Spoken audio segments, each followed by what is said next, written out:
This is the Fierce Heart Alliance. Our focus is spirituality with purpose, exquisite self-care, and conscious community. Hi, I'm Summer Sophia Moon, and I've come here to heal myself and chew bubblegum. And guess what? I'm all out of bubblegum. So join me and my special guests as we share and learn how to love ourselves fiercely through self-care and explore the wisdom of the harmonic virtues. These virtues are based on the laws of the universe and channeled wisdom to cultivate more resiliency, purpose, and harmony through self-care and self-awareness. By listening, you are now a fierce heart too. Welcome to the Fierce Heart Alliance. Before we begin today's topic, I'd like to say thank you to our listeners. You're always welcome here.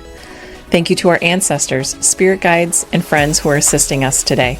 May these words be a force for good and timelessly infused with light and held in the frequency of rose quartz and spread healing and peace around the world. May it connect to both our consciousness and unconsciousness for the highest and most benevolent outcomes for all. If there's any words left unsaid, we trust in spirit to make things right and let it gently ease into our consciousness as necessary for understanding in our own time, in our own way. And so it is. Thank you.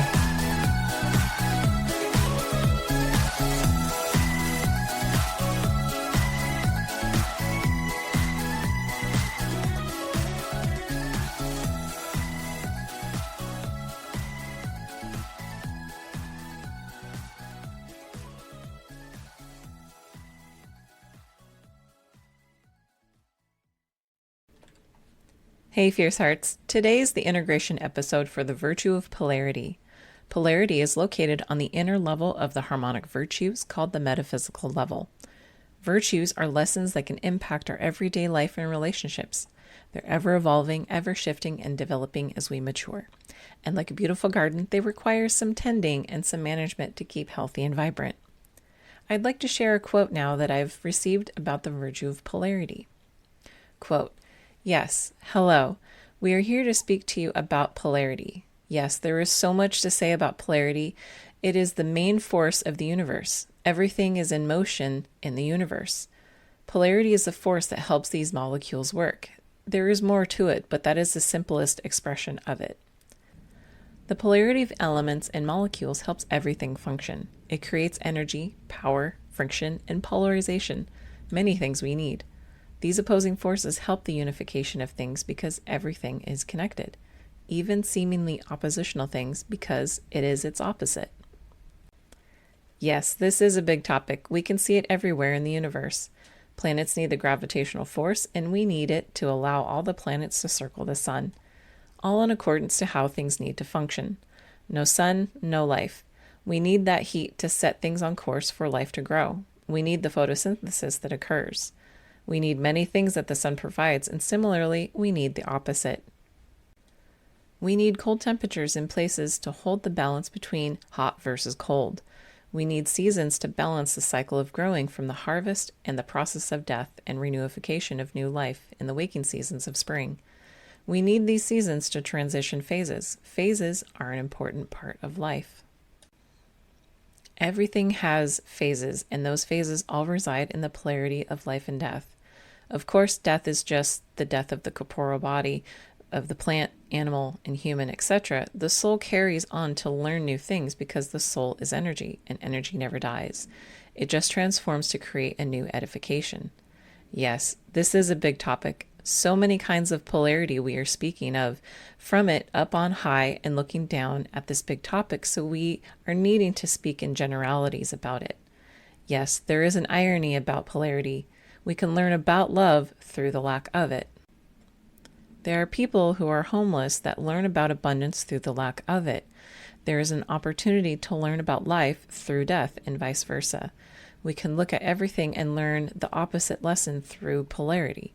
We can also attract that which we don't want. We say we don't want it, but that's what we're asking for by saying what we don't want. We say we don't want something, but that's what we're asking for by saying that we don't want it. So that's what shows up. Yes, be careful what you wish for. Make sure you state what it is you intend for your life. The opposite might show up as a lesson, but hold tight to your intentions for the things that you do want. for all resolves in love in the end. Be well. Thank you for speaking our words." End quote. So the virtue of polarity encapsulates many things, and it evokes an image of a scale, positive, negative ions. The north and the south poles are two magnets opposing or connecting to each other.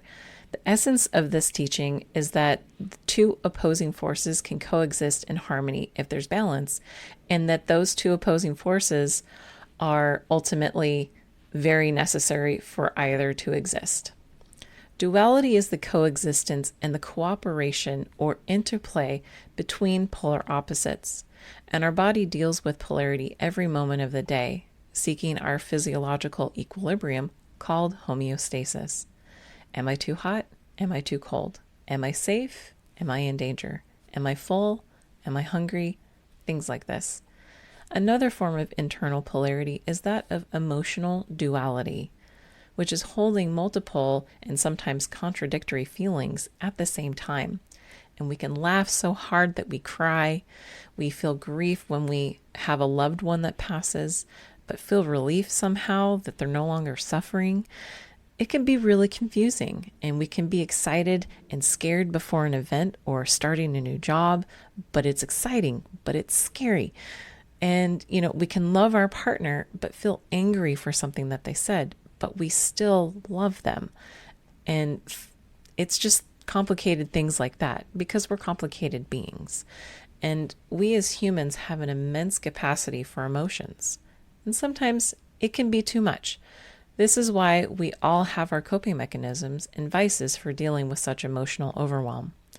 Some are healthy and supportive, and, like connections with friends or loved ones, therapy, exercise, journaling, or praying, while others are more self-destructive, such as smoking, drinking, or substance abuse, or eating our feelings. I know I'm guilty of that.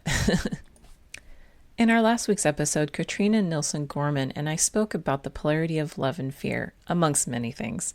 But a wise teaching is that love and fear are the root of everything and every emotion.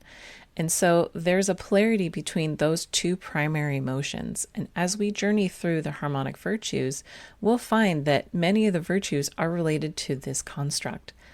There finally is a duality in society. There's good and bad people, happy and sad people, healthy and sick people, young and old people. Of course, there is always a scale between the two polarities, and we can find it between either one. Other than age, we can fluctuate between any one of these polarities on any given day.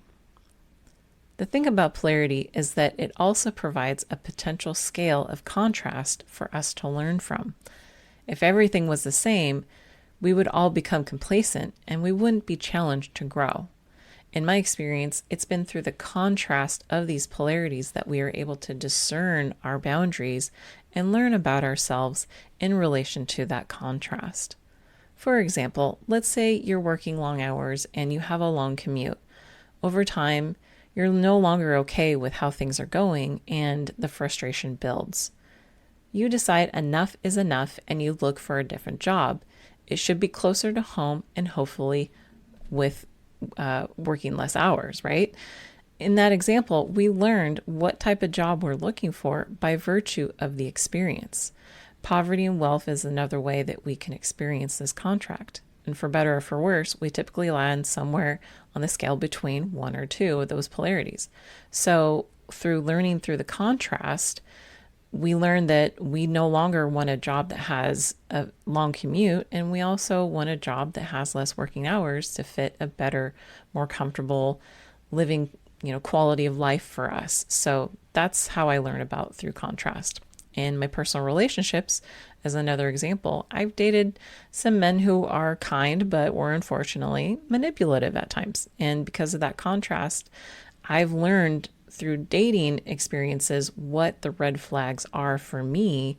And, I've learned what it looks like when someone is manipulative and how to handle those situations in a way that respects my boundaries. But you have to go through it first in order to learn. And I can read about it, but it's about actually where the rubber meets the road in real life. And I wouldn't have learned any of that had I not had the experience firsthand.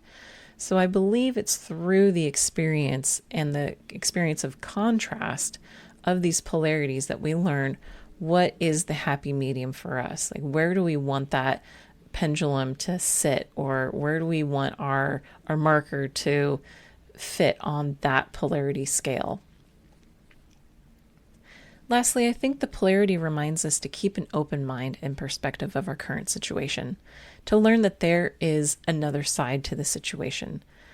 Where are we in the scale of polarity of our situation? It could always be worse, it could always be better, and always to remember the sage words, this too shall pass. Polarity works with the universal law of gender. Yes, it's true. There is a universal law about gender, and it's probably not what you think. It's way more beautiful and powerful because it's based on traits of the divine feminine and divine masculine and how they interact.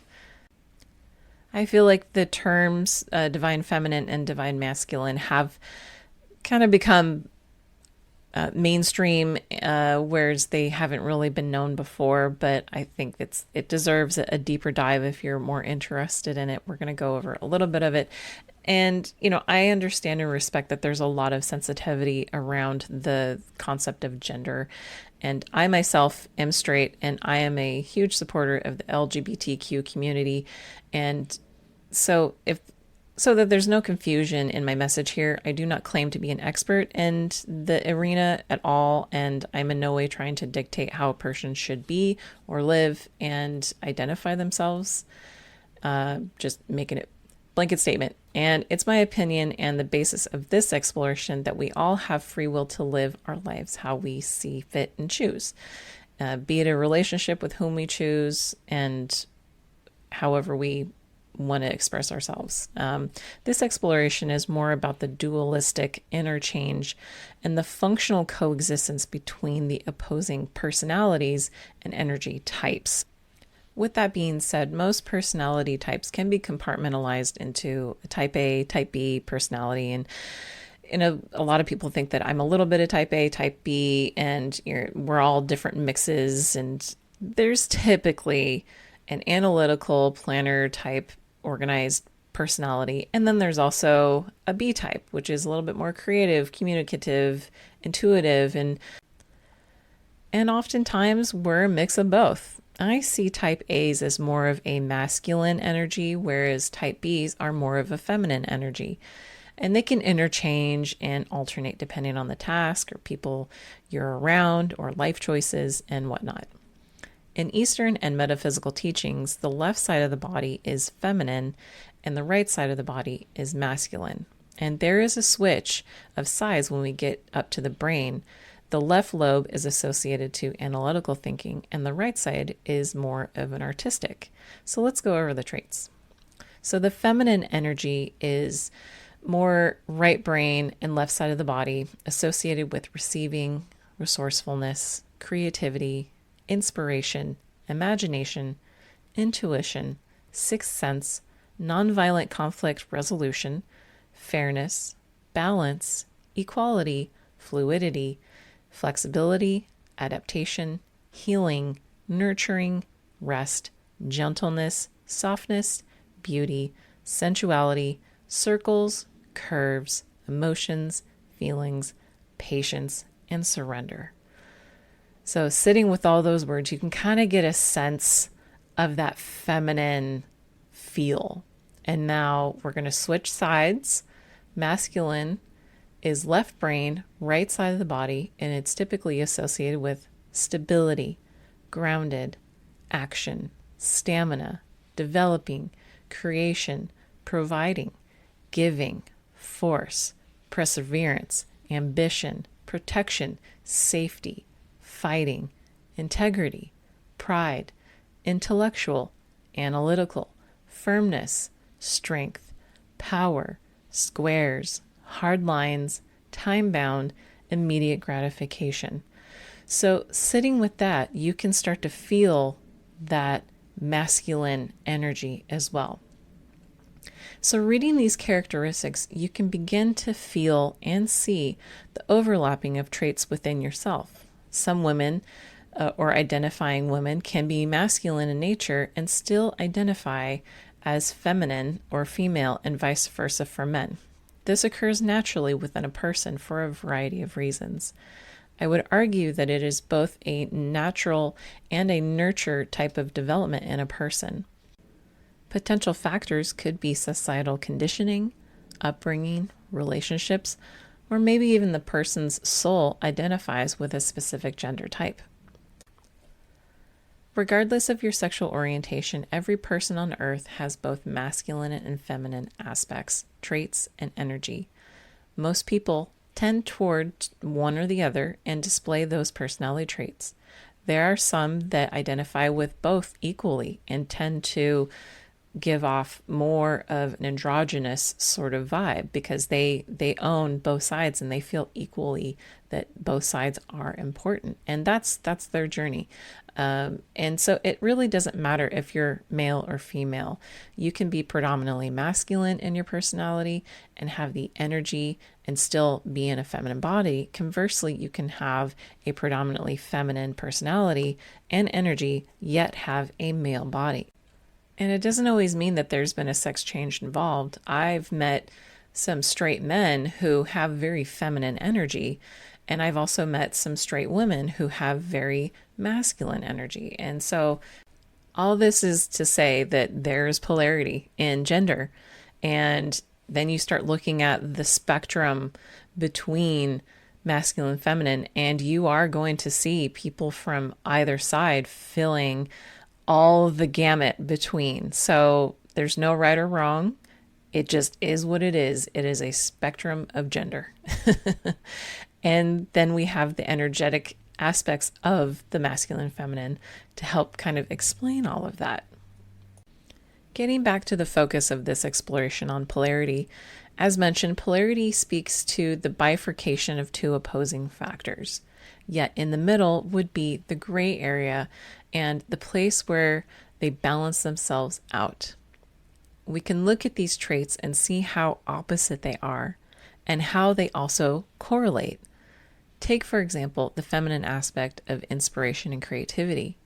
Neither is helpful if we don't add on to the mix of the masculine aspect of ambition and development. With our imagination, our feminine side dreams up a future we want. The masculine side creates a goal and makes it happen with perseverance. Along the way to our goal, our feminine side says we need to rest periodically and restore, so our masculine stamina can accomplish our task at hand and be rested. Time passes and our feminine side helps us be patient with the process, but still our masculine side is eager to reach that goal by a certain date. Once our masculine ambition has reached our goal, we feel pride and satisfaction, and our feminine side helps us integrate and feel emotions of a job well done and to receive the fruits of our labor. Looking at the personality traits, we can see the Western society applauds masculine attributes over the feminine ones. However, too much masculine energy burns the candle at both ends and could cause us to bottle up our emotions or burn out. Our feminine attributes help give us balance we need in a male-driven society, and vice versa. Our goal here in life is to discover and utilize these aspects of ourselves because they both serve a meaningful purpose. Knowing the different qualities and attributes of the gender types, we can recognize where we are on the scale of gender and see where we might be able to bring more balance to our lives. This exploration on polarity, duality, and gender and balance would not be complete without the iconic yin and yang symbolism, which is where the traits of masculine and feminine principles come from. Last week's episode, Katrina Nilsson Gorman helped to explain these principles and that it comes from the practice and philosophy of Taoism and represents the perfect harmony between masculine and feminine. The symbolism is used in feng shui charts to analyze the movement of qi according to the relationships of the elements. It teaches us that our world is governed by a cosmic duality, sets of two opposing and complementing principles or energies that can be observed everywhere. Yin is the black side and is feminine. Yang is the white side and is masculine. If we look at the design, we notice that there is a perfect balance between two sides. Though they are opposing, they can coexist when there is balance. We see this in nature all the time. For example, the sun and the moon.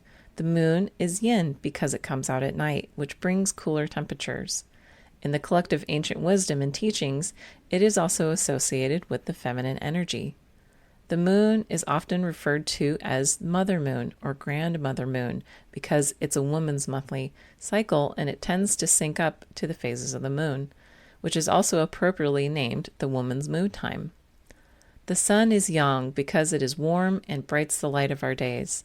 In the collective ancient wisdom and teachings, the sun is often referred to as the masculine father-sun or grandfather-sun. The heat of the sun moves through our atmosphere and sustains all life on Earth. The moon twirls through her phases due to the steady force generated by the sun. As the yin and yang symbol so simplistically demonstrates, there cannot be night without day, and we have that polarity all around us, hot and cold, wet and dry, movement and stagnation, sweet and sour, good and bad. It also helps us remember that when yang is stronger, yin will be weaker, and vice versa. We need balance between both sides to experience harmony. Our journal prompts this week are: how do masculine and feminine personality traits or energies show up in your life? Where are you on that gender spectrum? What does balance look like for you in your life? What could you do to create more balance and within yourself? And what are some forms of polarity in your life? When was a time you felt conflicting or multiple feelings simultaneously? How do you handle intense emotions? And what are coping mechanisms for you? Are they healthy or are they self-destructive? Some integration exercises is to do something enjoyable with contrast. You could drink some peppermint tea or warm peppermint tea, so the contrast of those, the cool of the peppermint and the warmth of the tea. A sweet and sour dish, or you can walk outside and notice the polarity around you in nature. Lastly, if you have an inspiration, what is it? And what is one action you can do to make it a reality? This combines both the daydreaming of creativity of the feminine and blends the masculine energy to help bring it into fruition. That's our episode for this week. Please like and subscribe. It helps this podcast more than you know. And you can follow the Fierce Heart Alliance on Facebook and Instagram for weekly inspiration. Check out our website at fierceheartalliance.com to get your free guide to work with the harmonic virtues for yourself. Next week is our self-care episode. Take care, Fierce Hearts. Till next time.